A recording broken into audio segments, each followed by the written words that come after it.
Buenas tardes a todas y todos. Quiero agradecer a la Universidad Católica del Perú, que ha sido mi casa por tantos años, y a los chicos del grupo Fabela y Yuris por haberme invitado hoy, a los chicos de Polemos también.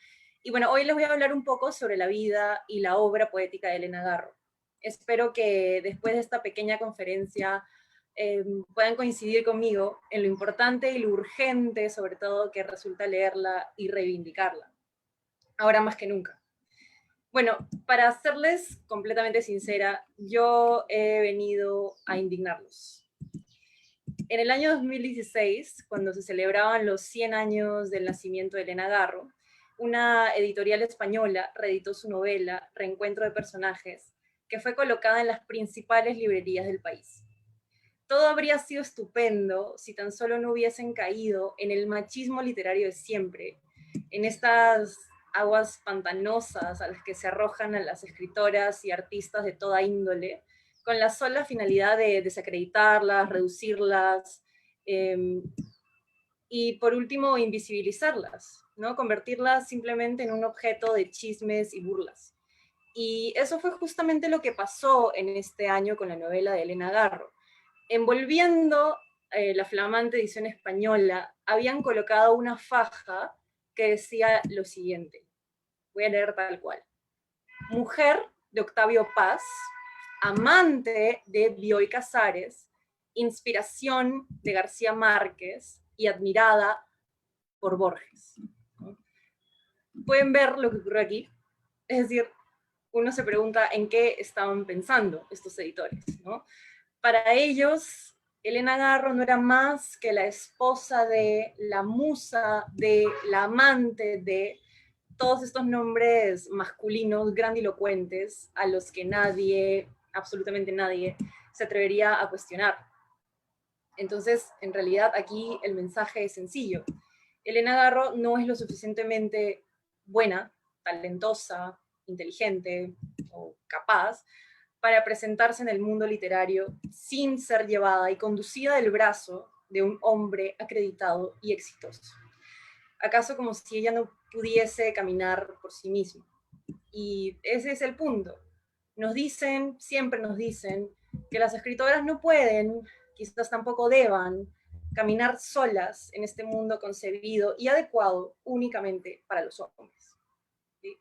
Yo quise empezar esta pequeña ponencia contándoles este episodio para mostrarles lo descarada que puede llegar a ser la hegemonía masculina y la opresión machista en la literatura, que puede alcanzar tal niveles de vergüenza, insolencia o desfachatez, ya no sé ni cómo llamarlo, para hacerle esto a una escritora de la talla de Elena Garro. Si la han leído saben a lo que me refiero. Es indignante que este tipo de cosas ocurran en nuestra época. Y lamento decirles que esta no va a ser la única vez que se indignen conmigo hoy, pero para eso hablemos un poco de la vida de Elena, y sobre todo, una de mis misiones hoy es derribar algunos mitos y leyendas negras que hasta hoy siguen persiguiendo la figura de Elena. ¿Quién fue Elena Garro? Ella nació en Puebla en 1916 y falleció en 1998 en Cuernavaca. Desde su infancia, gracias a la influencia de sus padres, que los dos eran grandes lectores, ella leyó a Homero, leyó el teatro griego, también a los clásicos españoles, como Lope de Vega, Calderón de la Barca, Cervantes, es decir, todo, se nutrió de todo el siglo de oro y todos los clásicos. También leyó mucho a los románticos alemanes, sobre todo a Novalis, ¿no? Que bueno, ya vamos a ver cómo influye en su poesía. Elena en un momento dijo que ella estaba convencida de que el paso del ser humano, del sujeto en el mundo, hacia lo maravilloso, ya lo habían dado los poetas alemanes. Entonces, es en realidad una influencia bastante marcada que ya vamos a ver más adelante.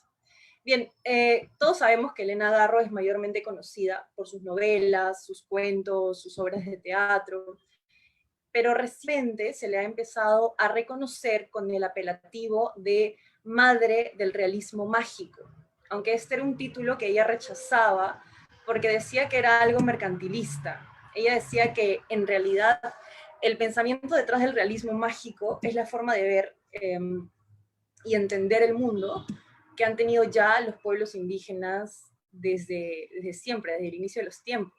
Es decir, que ella en realidad no inventó nada y nadie inventó nada. ¿Sí? Un elemento muy recurrente en la escritura garriana se vincula directamente con este realismo mágico, ¿no? Y es en realidad su forma de tratar el tiempo, cómo se acerca al tiempo, que muchas veces el tiempo en sus novelas o en sus obras de teatro, incluso en su poesía, no es un tiempo cronológico o lineal, sino una especie de construcción temporal cíclica en el que diferentes edades de un mismo personaje conversan entre sí, como pasa en la obra de teatro La señora en su balcón, que no sé si por ahí la han leído, si no, les recomiendo que la lean, la encuentran en internet, está completa y es una belleza. O también se puede ver, por ejemplo, en la forma en la que plantea el tema de la muerte, creando universos en los que los muertos conviven y conversan en sus tumbas, como pasa en Un hogar sólido, que es otra obra de teatro que les recomiendo muchísimo. En realidad, esta idea de que los muertos conversan entre sí en una tumba no es exclusivo de Juan Rulfo. Imagino que les suena la novela Pedro Páramo, no sé si por ahí también la han leído, eso también es muy buena, pero en realidad esto no es exclusivo de Juan Rulfo, Elena Garro ya lo estaba trabajando, y bueno, entre sus obras más conocidas y más famosas, más leídas, es Los recuerdos del porvenir, que también, por supuesto, se inscribe en el universo del realismo mágico. Incluso antes de que García Márquez publicara Cien años de soledad en el 67, Elena Garro ya la había publicado 4 años antes, en 1963. Esta novela es incluso anterior a Pedro Páramo de Juan Rulfo, publicada en el 55. Y bueno, muchos consideran Juan Rulfo como la novela, digamos, precursora del realismo mágico de factura mexicana, pero en realidad Elena Garro ya lo estaba trabajando, ya lo había trabajado en Los recuerdos del porvenir. Es decir, les cuento esto para que vean que estamos ante una escritora de absoluta novedad y absoluta vanguardia, adelantadísima a sus pares mexicanos. Y bueno, solo como dato curioso, les cuento que la misma Elena quiso quemar el manuscrito de los recuerdos del porvenir, y su hija, Elena Paz Garro, tuvo que rescatarlo de la chimenea donde lo iba a botar, ¿no?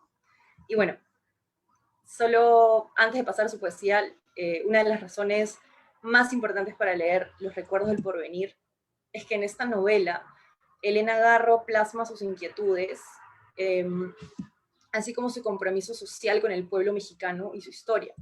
Es decir, Elena Garro no era una escritora que vivía de espaldas a la realidad social e histórica de su país, sino todo lo contrario. Ella puso su obra entera al servicio de la crítica social y la búsqueda de justicia. Por eso, al hablar de los recuerdos del porvenir, en realidad estamos hablando de la historia de México, de la memoria, de la identidad, de la cultura, etcétera. Y no solo, en realidad no solo de México, sino de Latinoamérica. Y en ese sentido, Garro estuvo realmente comprometida con la denuncia de las injusticias sociales, de la opresión de los gobiernos autoritarios, y defendía siempre y ante todo la libertad y la justicia de los pueblos sometidos, sin importarle cuántos enemigos poderosos e influyentes se ganara en el camino. Y la verdad es que se ganó muchos. Algunos de los apelativos con los que se conocía a Elena Garro eran loca, que fácil es llamar loca a una mujer, ¿no? Le decían desquiciada, le decían traidora, la trataban con una terrible hostilidad. En otras palabras, convirtieron a Elena Garro en una escritora maldita. La difamaron y la desacreditaron hasta volverla invisible. Y no solo eso, también la condenaron al ostracismo. Llevó una vida, al final, sin arraigos, sin poder sentir que tenía siquiera un hogar, ella no tenía casa prácticamente. Pero ¿qué pasó? ¿No? ¿Cómo llegamos a esto? Digamos que el punto álgido, el punto de quiebre, fue el 2 de octubre de 1968 en Tlatelolco, donde hubo una matanza de estudiantes. La revuelta estudiantil, o sea, estamos en el marco de una revuelta estudiantil que tuvo lugar en 1968 y fue en realidad algo masivo, ¿no? Hablamos de miles de jóvenes, estudiantes, así como también profesores, intelectuales, profesionales, que estaban ahí, que están involucrados en esta manifestación política. Y era un momento de crisis, en realidad. Los jóvenes exigían cambios sustanciales en la sociedad y sobre todo en el gobierno. Pero, como suele ocurrir, lamentablemente, la manifestación acabó con la muerte de cientos de estudiantes. ¿Sí? No estamos hablando de uno o dos, estamos hablando de cientos de estudiantes que fueron asesinados, ¿no? Por supuesto eran estudiantes desarmados que solo ejercían su derecho a la protesta, pero el gobierno mexicano de la época, que estaba a la cabeza del presidente Gustavo Díaz Ordaz, desplegó a los militares con la consigna clara de la represión, sin importar el costo, ¿no? ¿Les suena conocido? Es como si la historia fuese cíclica y nunca aprendiéramos de nuestros errores. Pero bueno, ¿qué tuvo que ver Elena Garro en todo esto? Al día siguiente de la masacre, Elena estaba tan enfurecida y dolida por la muerte de estos jóvenes que culpó a los intelectuales, a quienes ella solía llamar filósofos de café, por su pasividad ante las atrocidades que el gobierno había cometido, que actuaba siempre en contra del pueblo, de los intereses del pueblo y la libertad. Y también los responsabilizó de haber, en sus palabras, llevado al matadero a los estudiantes. Entonces, a raíz de esto, el gobierno, por supuesto, no estaba contento y decidió acusarla injustamente, es decir, sin ninguna prueba, de haber elaborado una lista con los nombres de los intelectuales culpables de esta masacre, ¿no? Incluso por ahí la llamaron la cantante del año, porque la llamaban la soplona, la traidora, ¿no? Elena Garro lo negó hasta el final, ¿sí? Pero a ella nunca le creyeron. La culparon de complotista y comunista y la acusaron incluso de querer derrocar al gobierno junto a Carlos Madrazo y otras personas. Y lo peor de todo es que hasta el día de hoy mucha gente cree que así fue. Es decir, no se cuestionan si es que en realidad el gobierno dijo la verdad, si en realidad Díaz Ordaz utilizó a Elena solamente para sus intereses y para desacreditarla porque le resultaba una persona incómoda. En fin, la gente cree que así fue y la siguen condenando por eso, incluso ahora que lleva ya varios años muerta. Ahora bien, ¿por qué Elena se vio envuelta en todo esto? ¿No? Ella se había convertido en una importante defensora de los derechos de los campesinos. Como ellos eran asesinados, despojados de sus tierras, torturados por los terratenientes, y además se había aliado con Carlos Madrazo, que era el principal opositor político del gobierno. Entonces, en realidad, Elena Garro resultaba una molestia para el Estado. Era una escritora que incomodaba al poder. Y todo indica que el gobierno, el único responsable de los asesinatos, encontró en Elena Garro al perfecto chivo expiatorio. Para deshacerse de ella se inició una campaña de desprestigio, de insultos. En pocas palabras, embarraron su nombre, su lucha y su credibilidad. La tildaron de traidora, loca, complotista, en fin.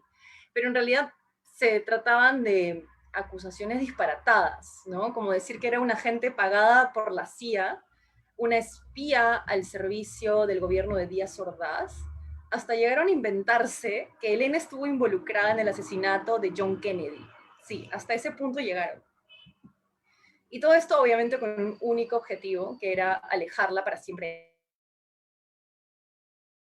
Y lamentablemente eso fue lo que ocurrió, ¿no? Junto a su hija, Elena Paz Garro, no tuvo otra opción que salir de México tras las amenazas de muerte que recibió y intentar sobrevivir en el exilio, ¿no? Buscaron asilo en Estados Unidos, en España y en Francia, y vivieron muchos años en la miseria absoluta, hasta acabar incluso en un asilo para mendigos en Madrid. Eso es verdad, eso lo cuenta su biógrafa Patricia Rosas Lopategui. Entonces, este es contado de forma muy, muy breve, el origen de la leyenda que hasta el día de hoy ensombrece a Elena Garro y a su obra. Y deben estarse preguntando, ¿y qué hay de Octavio Paz? ¿Verdad?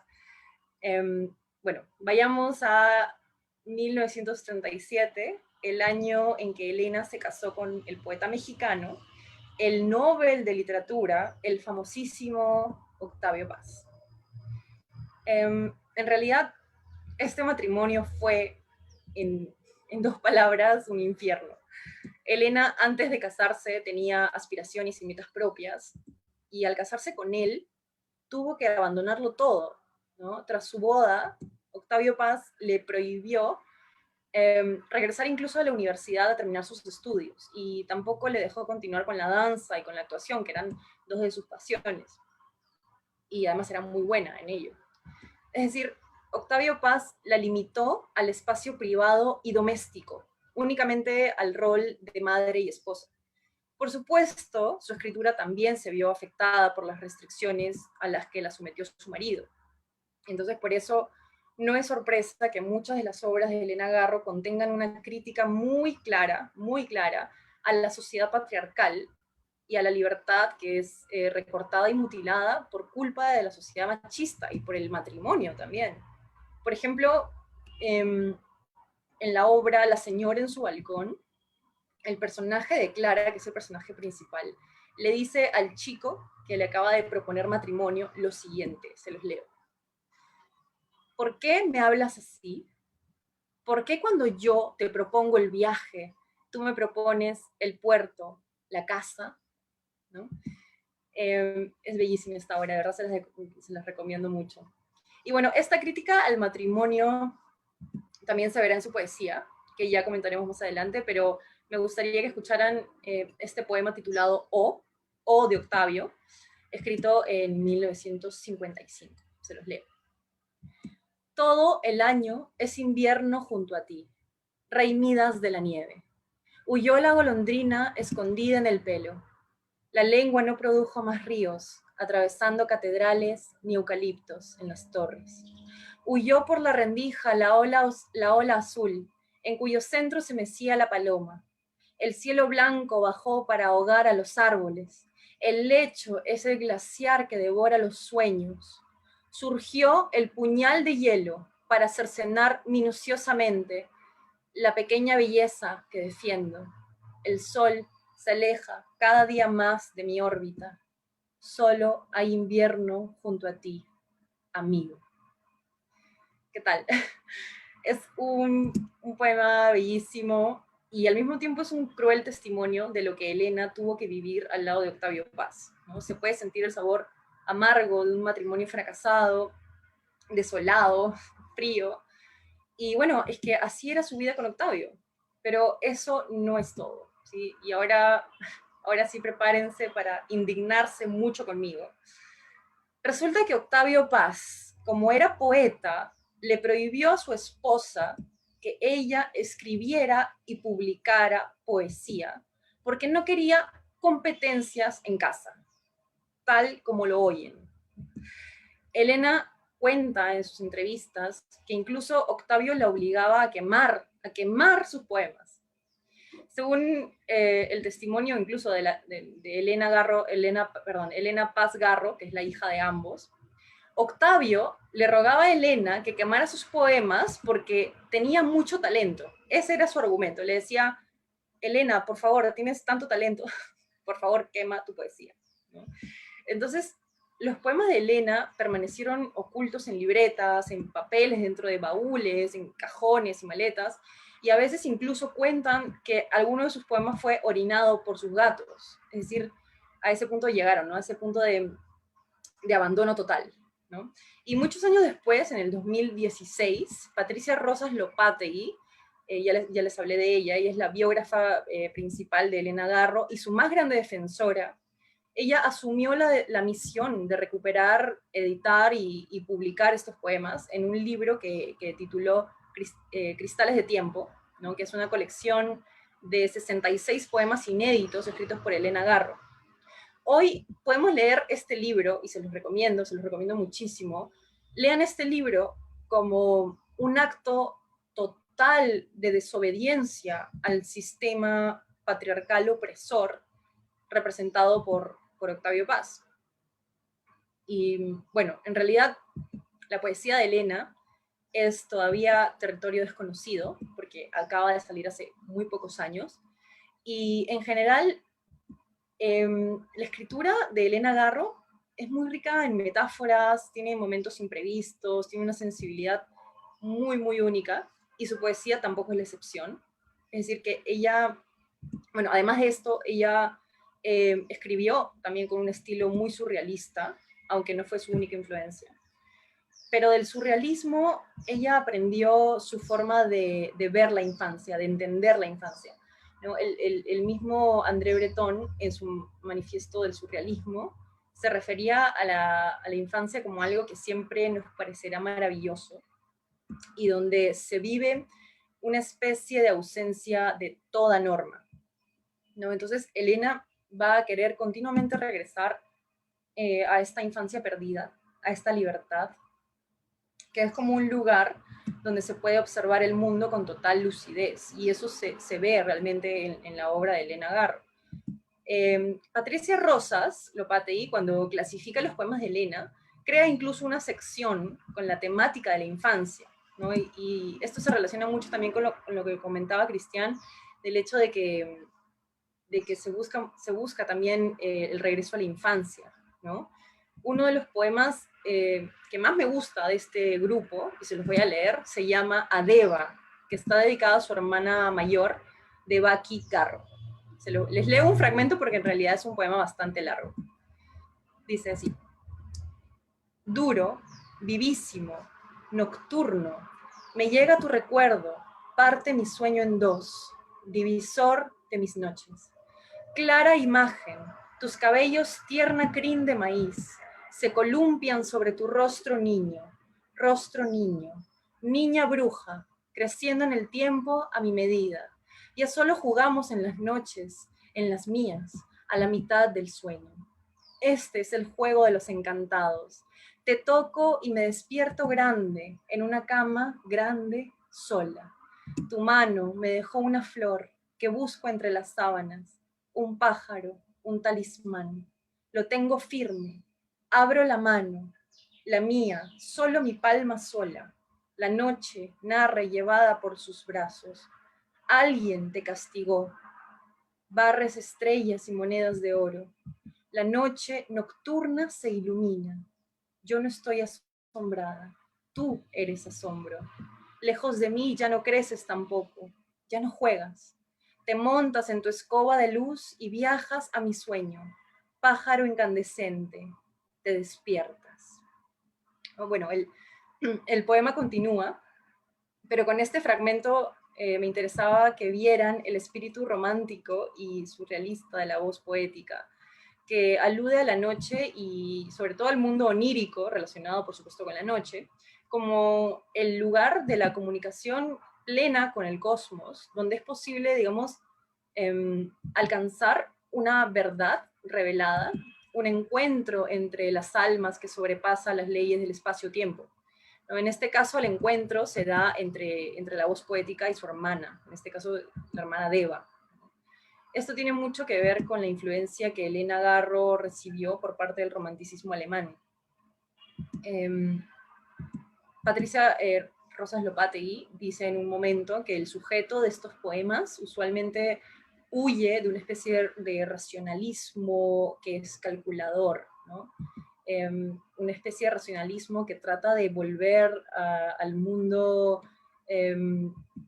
lógico y a veces aburrido, ¿no? Y de hecho, uno de los personajes de La señora en su balcón dice lo siguiente: quieren que vivamos en el mundo redondo que nos aprisiona, pero hay otro, el mundo tendido, hermoso como una lengua de fuego que nos devora, ¿no? Y bien, ya para ir cerrando esta ponencia, otro de los temas recurrentes en los poemas de Elena es el matrimonio. Como les comenté, el matrimonio Paz-Garro fue básicamente una pesadilla, ¿no? Era un matrimonio asfixiante y tóxico, así que la voz poética escribirá mucho sobre el desencanto ante el amor y la amargura que éste deja. De este grupo me gustaría leerles uno de los más conocidos y sobre todo uno de los más angustiantes. Se titula A un pescador. Con tu anzuelo de plata, con las redes tejidas por tus manos, sácame a este pescado frío que vive adentro de mi estómago, a la feroz langosta que tiene en sus tenazas mi corazón, al pulpo cenagoso que navega en mis venas, al sapo que croa echado en mi silla turca, al lagarto ojeroso que mastica mis vísceras, a la pequeña sanguijuela instalada en mis ojos chupando sueño. La pesca se cotiza en el mercado y yo dormiré como antes de la invasión de los monstruos. ¿No? ¿Qué les parece?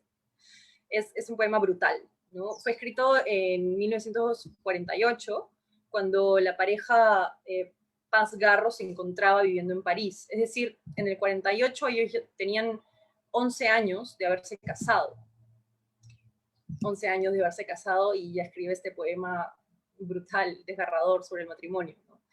Este poema es increíble porque da cuenta de una angustia que resulta abrumadora, ¿no? Es una voz poética que sufre muchísimo, que ha sido invadida física y emocionalmente por animales que la desgastan y que la dañan, que se apoderan de su cuerpo, sin que ella pueda hacer nada al respecto, ¿no? Ahora bien, si tenemos en cuenta que Helena Garro se valía mucho de sus experiencias personales para escribir, podríamos interpretar que esos animales que se van apoderando de ella y la van destruyendo son figuraciones del daño que le hizo su propio matrimonio, ¿no? Al final, la voz poética dice, y yo dormiré como antes de la invasión de los monstruos. Esos monstruos pueden ser el machismo, la falta de libertad, el abandono de sus sueños, el abandono de sus metas, etc. Es como si fuera un grito de auxilio para que le extirpen a estas criaturas venenosas y carnívoras, ¿no? Otro poema que trata del mismo tema es el que se titula El llano de Huizaches, que además es extremadamente surrealista, de corte fantástico y muy, muy hermoso, ¿no? Aquí la voz poética se habla a sí misma, ¿no? Se llama a sí misma diciendo Helena, ¿no? Con su nombre, mientras busca su cuerpo en el llano de huizaches, ¿no? Los huizaches son un tipo de árbol que tiene unas espinas bastante largas, ¿no? Y que eran muy típicos de Iguala, que es la ciudad donde Helena pasó su infancia. Este poema en realidad te hace alucinar, es como si estuvieras dentro de una pintura de Dalí, en el que la Helena ficcionalizada está desmembrada y desperdigada por todo el llano en busca, y busca, ¿no? Desesperadamente su propio cuerpo, que ha sido despedazado por el dolor que siente. Les leo solamente un fragmento, porque es un poema bastante extenso, solo un fragmento para que vean de qué les hablo. Helena, es raro que descuartizados mis miembros avancen por el llano de Huizaches. El nombre ya no los une ni los nombra. Es raro que sigan avanzando y que en el centro esté la boca del vacío. Ahora los llama mi nombre. Ven aquí, nariz de Helena. Ven aquí, brazo de Helena. Solo la basinica sigue firme cubriendo la cabeza, que sonámbula rueda en el valle de Huizaches. Hay todavía un puntapié sobrante. Ya nadie llega a jugar a la pelota. Nadie olvidó un buen escupitazo, de colmillo para la cabeza que rueda entre Huizaches. Ay, perdón, disculpen, se me ha cerrado el documento. Un segundo. Bueno, este poema claramente es muy surrealista ya, ahora sí.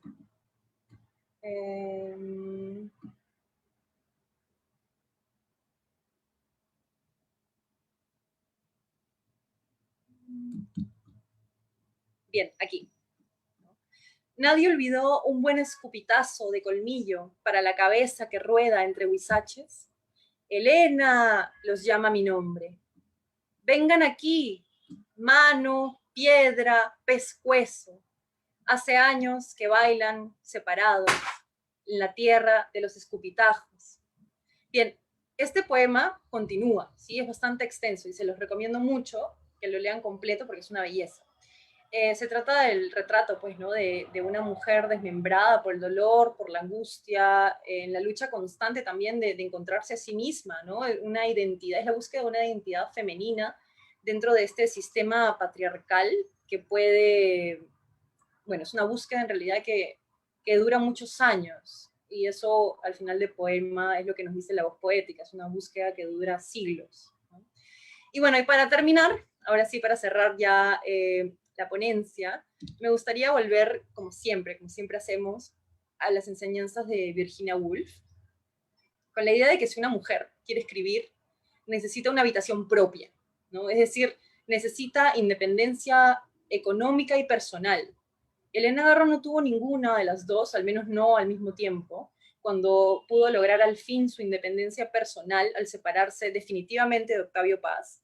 No tuvo independencia económica y pasó en realidad muchas penurias en el exilio, ¿no? Viviendo de la miseria, eh, y bueno, y siempre tratando de sobrevivir, ¿no? No le quedaba, pues, digamos, tiempo para la escritura, aunque ella siempre escribía, ¿no? Incluso su biógrafa Patricia Rosas Lopategui cuenta de que incluso ella, como no tenía dinero para comer, tenía que empeñar su propia máquina de escribir para poder comer, y, y estaba en eso, ¿no? Y a veces no tenía tampoco dinero para pagar la luz, y entonces ella se quedaba en el suelo con velas hasta la madrugada escribiendo, ¿no? Es decir, ella nunca dejó de escribir, ¿sí? A pesar de lo que le hizo Octavio Paz, ella nunca dejó de escribir, pero nos hace un poco pensar, ¿no? Reflexionar al respecto, es decir, ¿qué hubiese sido de su obra de haber tenido la habitación propia, ¿no? De Virginia Woolf, que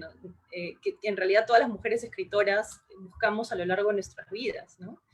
Y finalmente, quisiera, bueno, a modo de despedida, quisiera primero decirles, ¿no? Que este tiempo que nos hemos tomado hablando de la obra de Helena Garro no quede en el olvido, ¿sí? Hay que salir en busca de sus libros, hay que darle a Helena Garro el lugar que ella merece, más allá de los chismes sobre su vida, hay que leerla en serio, hay que tomarla en serio, estudiarla en serio, porque es una autora necesaria y sumamente urgente y vigente, ¿no? Tiene muchísimo que decirnos.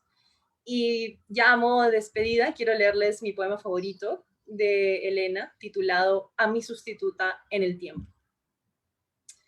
Cuando ya solo quede Cuando ya solo quede de mi pie el eco de las aceras, cuando de mis ojos solo la torre que miraron y de mi lengua ni una palabra girando en un oído, cuando solo los signos escritos en el aire por mis manos, cuando en el mar solo el perdido golpe de las olas y de esta lágrima no quede rastro en la memoria, todavía tú, amiga, que me esperas, más allá del tiempo, encontrarás mi enojo